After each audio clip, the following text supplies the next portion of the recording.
terrorism, instability, inequality, disease. There's one issue that will define the contours of this century more dramatic than any other, and that is the urgent and growing threat of a changing climate.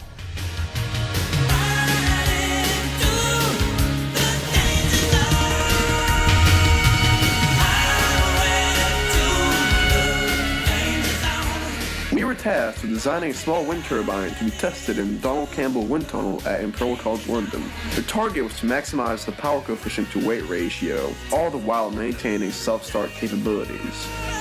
Due to the wind tunnel size and testing equipment, several design restrictions were imposed on the project. Firstly, the wind turbine was to rotate clockwise on a horizontal axis, and maximum power should be achieved below an angular velocity of 3,000 RPM. Furthermore, the mass of the assembled structure should not exceed 500 grams.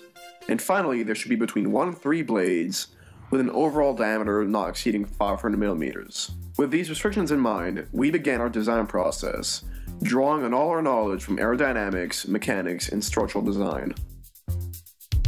To select our airfoils, we had to consider the length of our turbine and the lift generating capabilities of the airfoil. To maximize the power output, we wanted to achieve the highest possible ROD ratio without compromising the structural integrity. As the forces along the blade's radius vary significantly, we decided to adapt the airfoil selection as required. SG6043 was chosen for its high ROD ratio and the coefficient of lift.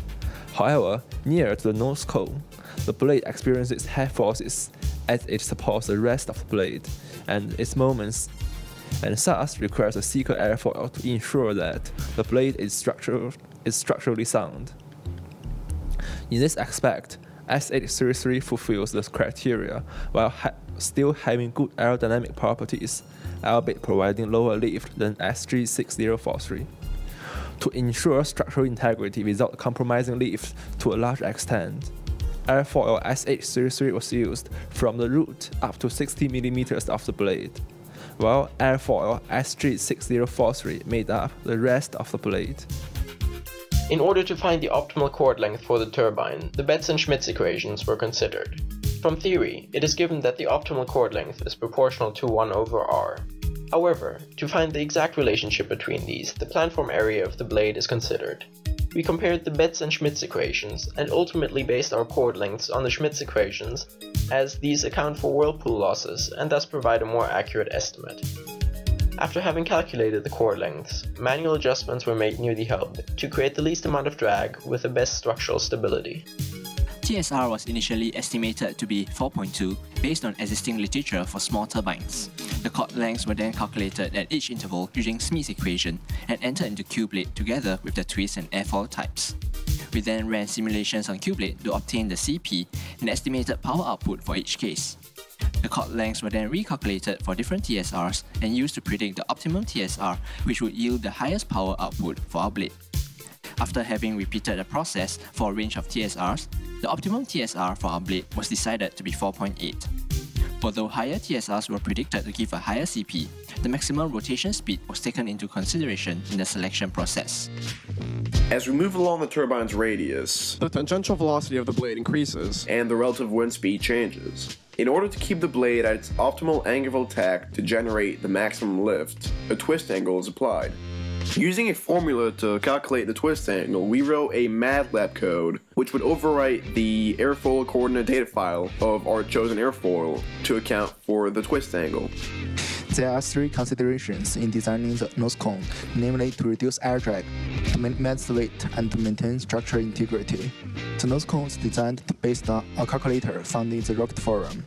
After specifying a few parameters, such as cone length and root diameter, the calculator was able to generate the x and y coordinates of the outline of a nose cone, which could then be imported into Creo parametric.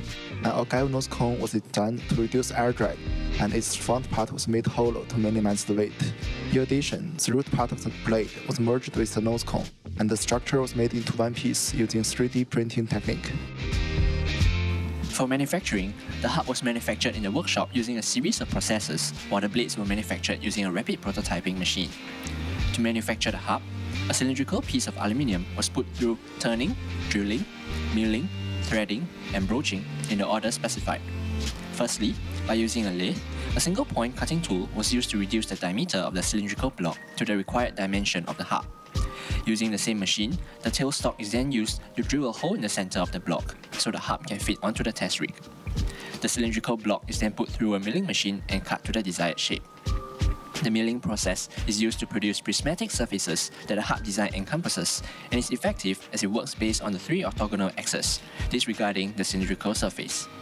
For the same reason, the milling machine is used to drill the holes required by the design on all 6 surfaces of the hub.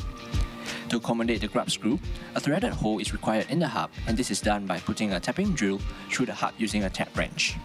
Finally, the keyway for the hub is created by using a broach, which is basically a multi-pointed cutting tool. The broach is then pushed through the hub by using a hydraulic press to create a keyway. The 2 ways of joining the components are glue-in, requires a large surface area, or a self-locking joint, which will create higher stress concentration. Our final design is a hybrid finger and dovetail joint near the thickest section of the blades. Once the general design was complete, we needed to verify that our turbine was structurally sound. 2 failure modes were studied in particular. The first one was longitudinal fracture of the blade due to centrifugal forces. A MATLAB script was written to calculate these forces. The second failure mode was perpendicular fracture of the blade due to aerodynamic forces.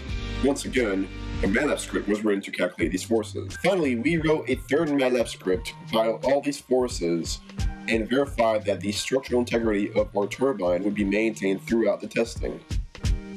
The blades and nose cone in the turbine are manufactured using a rapid prototyping process known as fusion deposition modeling. This method is used as it is good for producing rigid functional models from ABS plastic, which can be machined, sanded, and tested. Due to the size restrictions of the rapid prototyping machine, the nose cone and blades were printed separately and thus need to be glued together. The wind turbine was glued and allowed to settle for a day before sanding took place. In the design stage, the turbine was designed to be thicker than desired, and sanding is used to reduce the thickness to the required dimensions. The surface of the blade was also sanded to create a smooth surface and for better aerodynamics. During the testing, after the turbine has reached its idle RPM, we found significant blade tip deflections and heavy vibrations at higher wind speeds.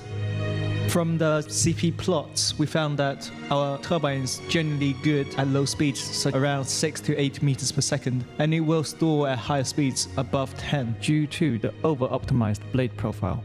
Though we were able to get very low blockage, the power output was relatively low. Therefore, to maximize power, we had to twist the blade in accordance to the alpha L/D max of the airfoil section facing the local velocity. In doing so, coupled with the nature of the main airfoil section, SG6043, having a sharp lift-drag curve caused large performance drop-off away from the optimum RPM, thus explaining the power spikes we saw on the power RPM graph. We speculate that the thin SG6043 airfoil may have suffered thin airfoil stall. This, along with the thin blade profile and optimization for high RPM, meant the angle of attack was too high to produce torque in low speed conditions. As a result, the self-starting speed of the turbine is quite high. It was also immensely difficult to blend airfoil sections together, as the aerodynamic behavior of the localized section and the blending section as a whole cannot be predicted without modeling in CFD, which is expensive in terms of cost and time. Therefore, an unquantified approach to blending was taken, resulting in a bump on the pressure side of the medial blade section. During the initial test, we predicted that the bump had increased drag. Our theory was supported by the retest. When the bump was removed, the performance of the wind turbine improved. Interestingly, with the removal of the bump, the self-starting speed increased. Overall, this project has been a great learning experience, combining all aspects from our course in one project. Our turbine was designed for high speeds while maintaining a very low weight. While we were able to achieve a total mass under 100 grams, the turbine stalled at higher wind speeds. We were able to extend the operating envelope by making some modifications to the geometry, which yielded a comparatively high merit function. To bring the turbine to practical applications, a general focus should be put on extending the stable operational envelope, both to lower and higher wind speeds, depending on the application. Based on the average UK wind speed of 4.5 meters per second at 10 meters height, the design may be easily adapted for small-scale private deployment.